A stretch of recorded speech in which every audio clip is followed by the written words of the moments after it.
White. And I'm Avery Davidson. Thank you for joining us for This Week in Louisiana Agriculture, the only TV show bringing Louisiana farmers and consumers together every week. This winter, we factually experienced a winter. What a crazy thought here in Louisiana. According to LSU Ag Center Extension climatologist Jay Grimes, this winter's December and January were on average 10 degrees cooler than last winter. But there have definitely been snaps that are blowing that average out of the icy water. I know that because of my electric bill for one. But we showed you in December how sugarcane was being harvested in the snow and the many snow day pictures from across the state. However, Carl Wiggers shows us the less glamorous side of this cold winter that farmers in the South Louisiana are seeing today. Derek Luckett is plowing up some ground on his farm in Pride, Louisiana, getting it ready to row up and plant a few more crops.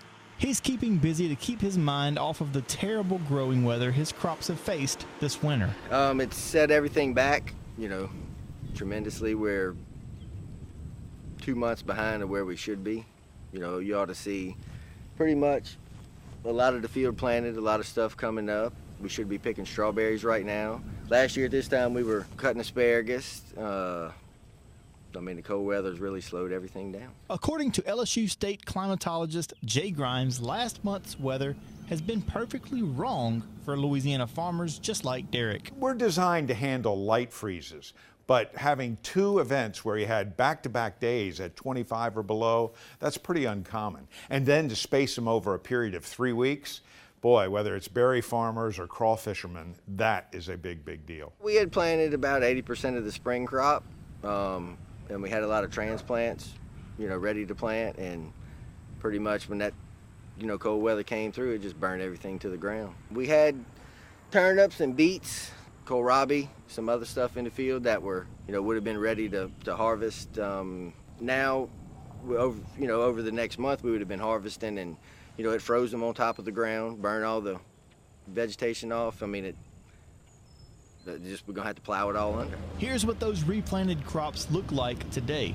All Derek, Casey, and these mustard greens need now is some tolerable weather. I don't need it to get 13 degrees again. A minimal amount of rain. I need the weather to stay 50 to 65 degrees. Just consistency.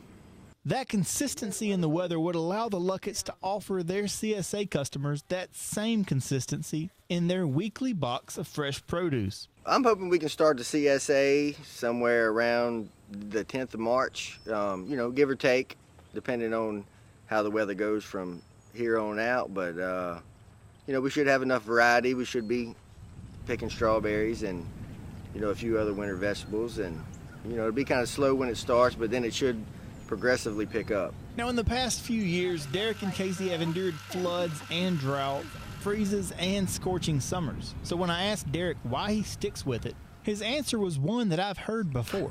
I'm just waiting on that perfect year. And that optimism is what will drive Luckett Farms into the future. I didn't love to do it or just have in my mind like that, perfect year. I would have given up a long time ago. You have to be an optimist to be a farmer, definitely. I'm Carl Wiggers for This Week in Louisiana Agriculture. Now, if you live in the Baton Rouge area and would like to sign up for the Luckett Farm CSA, head on over to our website at twilatv.org. Yep, it's really cheap. If you're hungry for crawfish, and I know you are, Kristen, you may be waiting for a while. If you remember this time last year, crawfish were so plentiful, farmers were having trouble selling them because people didn't realize they could get them this early. Well, this year, not the same. Crawfish production is down 65% from last year's record high. For farmers in rice fields, that's due to the extremely cold weather you saw affecting the strawberries just a moment ago. It's kept those mud bugs hibernating. For basin-caught crawfish, it's not only the cold, but the lack of water. Jody Mesh in Henderson said he's hoping the rains that are moving through will push some of the northern U.S. snowpack down the Mississippi and into the Atchafalaya. He said there's plenty of crawfish waiting to start growing here. Regardless of whether they're farm-raised or wild-caught, Crawfish are still about a month away from being as plentiful as they were last year. You can see it in the prices right now. We surveyed a few places around the state, and the cheapest we found were in Lafourche, where they're $5 a pound for boiled and $1 less or so for live crawfish. Over by Jody Mesh and Henderson, the cheapest you can get is $5.50 for boiled, and there again $1 less for live. In Baton Rouge at Tony's Seafood, they're selling for $5.69 a pound boiled. Even with those prices, there was still a line for them last weekend, and they're only selling until about 2 p.m. Yeah, there's always a line inside of Tony's. By the way, farmers are getting between $3 to $3.50 a pound for the crawfish they bring in right now. That's a pretty good price, but there's just not a lot out there for them to sell. It's the first week of February, and we are smack dab in the heart of carnival season. And here in Louisiana, the king cake is the fundamental part of the pre-Lenten celebration. And if you have a sweet tooth like mine, carnival season really only translates to king cake season. And I've probably gone through about 10 king cakes this season already, and I've eaten them all by myself, but we'll talk about that later. Come on. Yeah, I know a lot of people have a preference when it comes to king cake.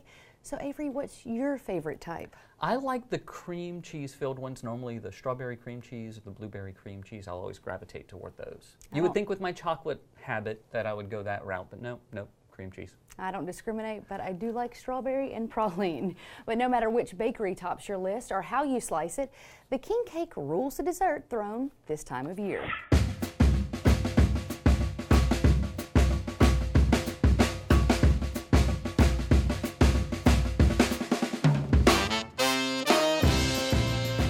Where there's a party, there's cake. And for the biggest party in Louisiana, it's only fitting to have the most stately cake of them all, king cake, a sweet roll that's equally delicious and festive. They're just a wonderful sweet treat before Lent comes around, where everybody is then dedicated and all, to fasting and not indulging. And this is part of the indulgences of the whole Mardi Gras season. It's not just a drink, there's wonderful foods that come along with it. As the name implies, the origin of this colorful oval-shaped dessert is rooted in royalty and rich in tradition. Typically, king cake is made of a rich brioche dough and a wide array of fillings, such as cinnamon sugar, fruit, and cream cheese. But the rainbow magic is sprinkled on top in gold, green, and purple. Gold represents power, green is associated with faith, and purple illustrates justice. King cake is baked without a center, like your average bundt cake, except buried inside the batter is a tiny plastic baby figurine. This tradition didn't start with plastic babies, but instead began during ancient pagan festivals when a bean was hidden inside a cake. The bean became a baby in the 1950s when Mackenzie's, a famous local bakery, was approached by a traveling salesman who had too many plastic babies on his hands. Legend has it, the idea stuck and a new tradition began. The person who comes up with the baby has to purchase the next king cake. So we have many offices, throughout the season that'll come in, and they've purchased numerous king cakes from us, just keeping that tradition. And it just gives us something to look forward to. You're just coming off of the Christmas holidays and everybody's still having a good time all the way up until Lent. While most king cake production will go into hibernation after Fat Tuesday, some New Orleans bakeries actually make king cakes throughout the year. Randazzo's Bakery makes king cakes for just about every holiday from Easter to Christmas. In fact, every year at Christmas, our neighbors Peyton and Melissa Cavan give us a candy cane shaped king cake, and it is delicious, and I look forward to it every year. I love it when I see her coming up the driveway with that king cake. Randazzo's makes awesome king Oh my cakes. God. I love them. And it's so good because you haven't gotten tired of king cakes yet. You've gone a whole year almost without having a taste of it, so it is a wonderful treat. And while king cakes are a seasonal treat here in Louisiana, but in Spain and Portugal, there is a food people enjoy all year round that you can only get on the Iberian Peninsula. It's ham, and it's also one of the stories we wanted to bring you last week during our special show from the Iberian Peninsula with Ag Leadership Class 15, but we ran out of time. So as you'll see, this is not just any old ham, but a tasty treat made from special hogs eating a special diet, and it's something people have been doing there for 2,000 years. You're looking at a special breed of hog. This is the Iberian hog, and it is the main breed of pig used by Eriz to make its signature ham.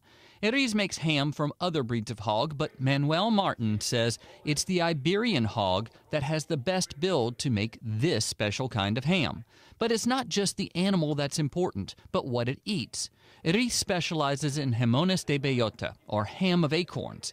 That's because for at least 60 days before harvest, these hogs must eat a strict diet of only acorns. The acorns is most important for the flavor of the Iberian pig because the acorn is the fat of the animal, and the most of the Iberian ham is fat, and the fat gives the flavor.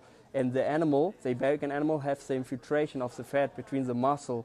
So you choose the best vegetable fat as possible. This is the acorn. It's the same fat composition like the olives. And this fat, when the animal eat a lot of them, they must eat 60 days of acorns each day. So he get most of the flavor, and the acorn gives a monounsaturated fat.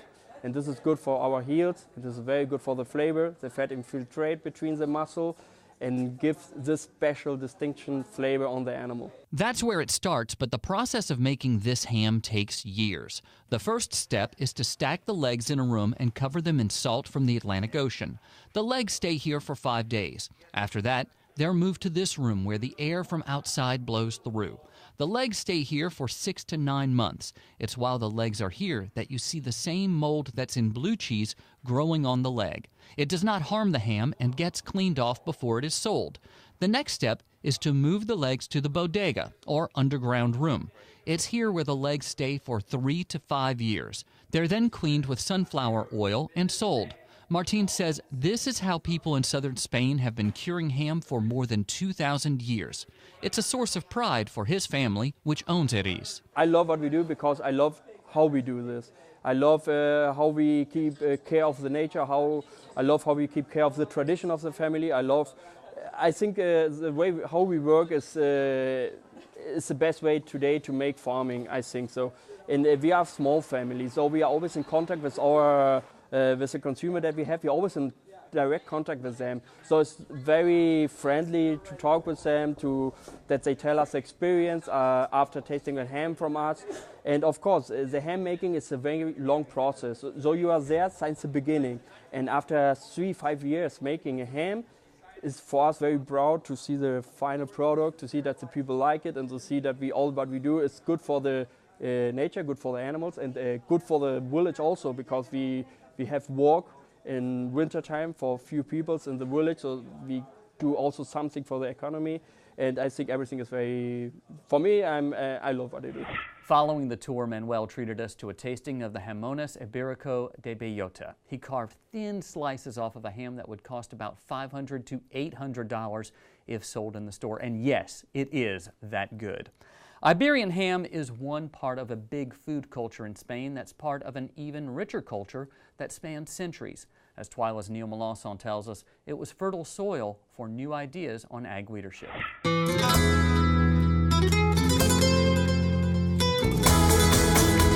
As you've seen from the past couple of shows, the LSU Ag Leadership Class tour of Spain and Portugal saw quite a lot of agriculture in the Iberian Peninsula. However, the other part of that equation is leadership. There were plenty of examples of it, such as the way Spain was taking charge of the world trade on olives and olive oil with the International Olive Council headquartered in Madrid. But it's something more than that as well. Of course, we are very proud, very, very proud. That pride Javier is talking about is not just olives, it's the tradition of olive growing that goes back to Roman times. You see, Spain and Portugal are countries built in antiquity, oftentimes literally on top of the remains of old civilizations. They even still use some of that infrastructure like the aqueducts here. It's a pride that can be seen in Spain's native dance, the flamenco, with its foot-stomping rhythm and dramatic emotional gestures. It's a pride seen in the bullfighting rings, which are not only stages for the matadors to perform on, but the rings themselves are works of art. It's a pride that's certainly seen in the sweeping cathedrals, where every square inch of the interiors are decorated with artistic and architectural details meant to all worshipers and visitors alike. So even as class members marveled at the beautiful vistas of places like medieval Toledo, they gained valuable perspective on how these countries are leading into the future. Early on in the trip, one great opportunity we got was meeting with a trade economist in the British Embassy to Spain, Bill Murray. He told us and the class that the years after World War II, the UK had a very protectionist farm policy that supported their farmers with high subsidies and blocked foreign products like ours with high tariffs. According to Murray, that's changing, which means a big opportunity for American farm commodities. Farming is associated in the UK with the Common Agricultural Policy, with a policy that quite clearly is dysfunctional and is associated with waste and with subsidies. You know, that's not to say that agriculture isn't an essential part of UK life, but I think things have changed over the last 50 years or so. And again, that is a big change after 50 years of the same policy. And Avery, of course, you know, overall the trip, we were both on it, incredible time. It's amazing how much that cultural aspect really shapes the way they think. And, you know, we looked at antiquities that were 2,000 years old, and all of that carries forward into pretty much everything they do. See, what I thought was interesting was the lifestyle they had. Breakfasts were late, lunches were long, dinners were uber late. Right. I mean, it was just, there was sort of a laid backness about it. However, it was also interesting to note that Spain wants a global dominant player. Right. We saw that with the olives especially, you know, that they're not only taking the lead on establishing an international olive council, but they're really growing as many olives as possible. We saw a lot of hills just covered with those olive trees, brand new ones. And so I think they really want to be the dominant thing there, and especially with, what was it, 50% of them going to the United States? It was very large, yeah, right? 50 or 40. We consume a lot of their olive oil, and they want us they want to be the leaders in that market. And they want us to keep eating it up. Thank you very much, Neil Melanson. Now that does it, believe it or not, for all of our coverage from Ag Leadership Class 15's trip to Spain and Portugal. We just ran out of material and didn't have enough room to fit it all in last week. However, the next class is already meeting, and our very own Carl Wiggers is part of that group. Over the next couple of years, we'll be checking in with the program to see what adventures they take, starting right now. Carl and his class are visiting Homa. Let's take a quick look at their trip this week. So first we were able to stop at Jensen Seafood and see all of the tuna that they're bringing in, all yellowfin tuna from the Gulf of Mexico. They have a small shrimp processing plant in the back.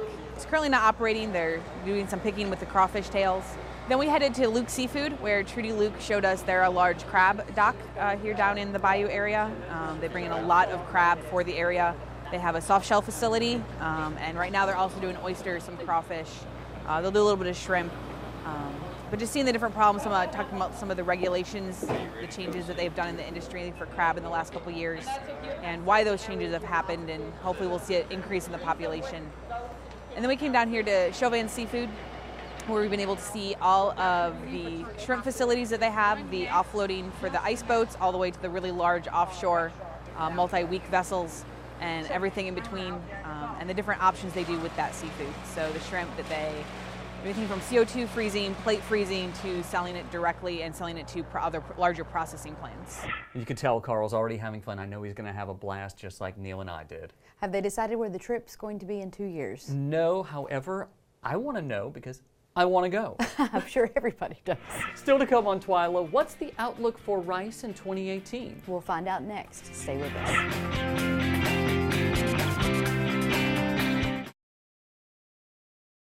I now hope they're fighting today. I hope they are. Put a Dorito on here.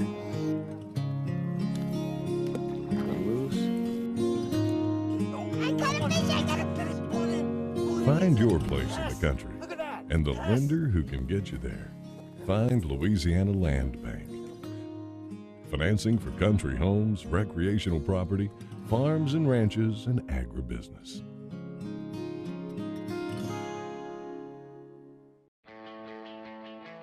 Farming is my way of life. I chose this career, but farming chose me. A lot of people ask you what you do, and I tell them I'm a farmer. I'm a cattleman. I am a fisherman. I'm a scientist. I'm a steward of the land. I am a farm woman. I am Farm Bureau. I am Farm Bureau. I am Farm Bureau. I am Farm Bureau. I'm a Farm Bureau. Before you sweeten your morning Joe, before the icing on the cake. Before the sugar hits the shelf.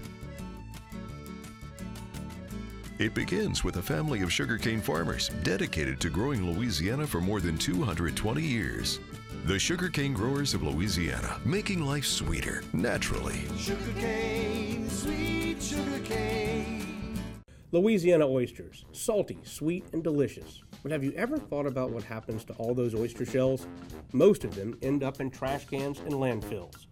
The Coalition to Restore Coastal Louisiana is changing this with its oyster shell recycling program. And you can help by visiting these participating restaurants. It's a simple and delicious way to restore our coast. The shells will then be used to sustain and rebuild oyster reefs. Remember, once you shuck them, don't just chuck them.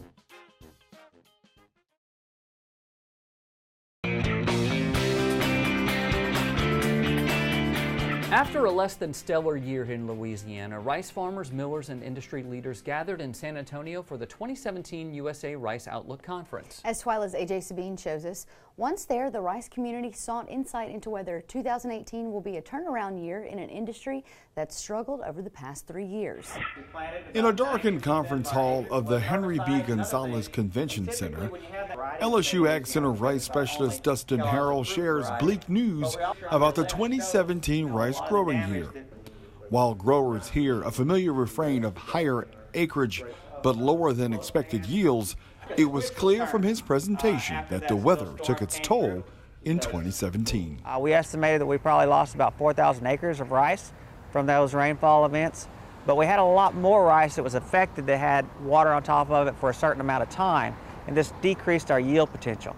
Now what happened after those events is the weather completely changed for the rest of the year. Most of the conditions we had were overcast, we had a lot of rain and wind, and these really aren't good growing conditions for rice. So rice that was ahead early in the season now began to slow down. Jeff Davis Parish rice grower Kevin Birkin looked for the silver lining among the dark clouds discussed here. He says he's ready for a turnaround. 4 years ago was my best year ever, but yeah, and the last 3 years are off, probably averaging about 20% from there. So yeah, it's if not more. So it's been a difficult 3 years here for us. Whenever Harvey hit Texas and it kind of moved over into southwest Louisiana, that was our 5th flood in 15 months. So it's been difficult for us in the rice industry. Still, these conferees remain resilient. Birkin looks forward to brighter days ahead. It's been difficult. Of course, farmers are the ultimate optimists, and next year, of course, 2018 is going to be great. It's going to be better. So, you know, what are you going to do? You either go do something else, or you're going to keep farming and keep going at it and keep doing the best thing that you can and hope that and pray to God it all works out. As Dr. Harrell explains, these industry leaders will forge ahead by sowing the seeds of a promising new year. Number one, that we sell a lot of rice and prices rebound and do well for us. We also hope for a good, large yielding year. You know, with 4 years of decreasing yields in Louisiana, we're looking forward to a good season with good growing conditions, without flooding, without rainfall events and overcast conditions and high nighttime temperatures, all those things that negatively affect our yield and quality. In San Antonio, I'm AJ Sabine for This Week in Louisiana Agriculture. More than 750 people attended the USA Rice Outlook 2017 in San Antonio, an annual event that brings together rice farmers from across the South and California. Still to come on Twila, we'll have some breaking news about an outlaw from Texas in Louisiana. Stay tuned.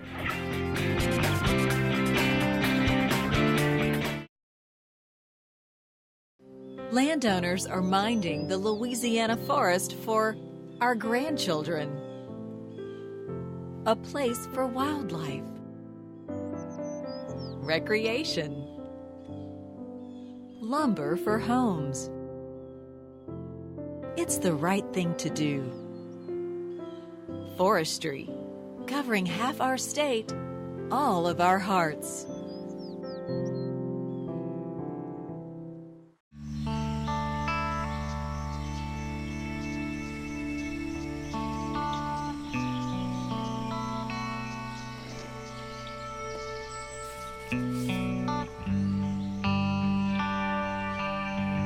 This is the moment I knew his future had no boundaries.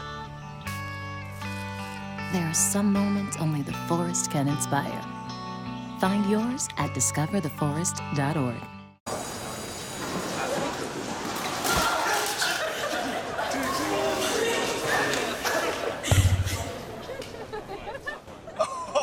That's slow, that's slow. That's slow and below the top. Seriously.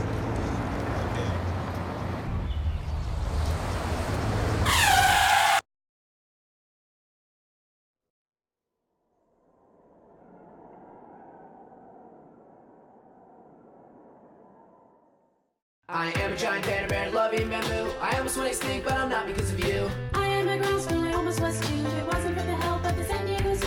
How about you join us? Save a desert tortoise. We need your help to bring species back, so bring us back from the brink of extinction. Bring us back from the brink of extinction. Bring us back from the brink of extinction. Bring us back from the brink of extinction. And desert tortoise.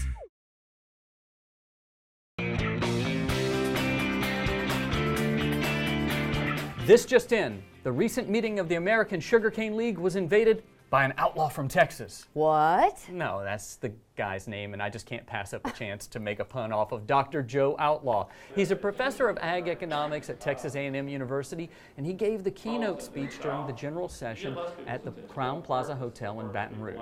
Dr. Outlaw, and I just love saying that name, gave a presentation on sugar economics in the wake of the recent tax bill, as well as its prospects in the upcoming farm bill. He says part of the problem right now is there are many groups who want to cut farm programs. He showed this slide that he says is one of the dumbest conclusions he's ever seen, that if you cut farm programs, it will spur farm innovation. Fortunately, Dr. Outlaw says he doesn't think there will be too many cuts in the farm bill, although there will be the usual jostling between commodities. Support from the people, the ag committee chairs, the people who are on the agriculture committees is strong. It's been strong and it's going to remain strong. We will have a tax in this farm bill. I would be willing to, you can't guess what they're actually going to come up with in terms of amendments. If any history is any kind of a guide here, it's going to be the same old, trying to do away with the sugar program completely. They've been beaten back every other time, and I expect the same here. There was standing room only for Dr. Outlaw's presentation, and with good reason, because sugar had a great year last year, setting records in both yield and tonnage. Well, that does it for this edition of Twila. Be sure to join us next week when Carl will introduce us to a cowboy he met in Houma. Neil will also have an update on crawfish, and until then, you can watch all of our stories online at twilatv.org, and be sure to like us on Facebook, follow us on Twitter and Instagram. For all of us here at Twila, thanks for joining us. It's nice to be back in the States. We hope to see you again right here next week.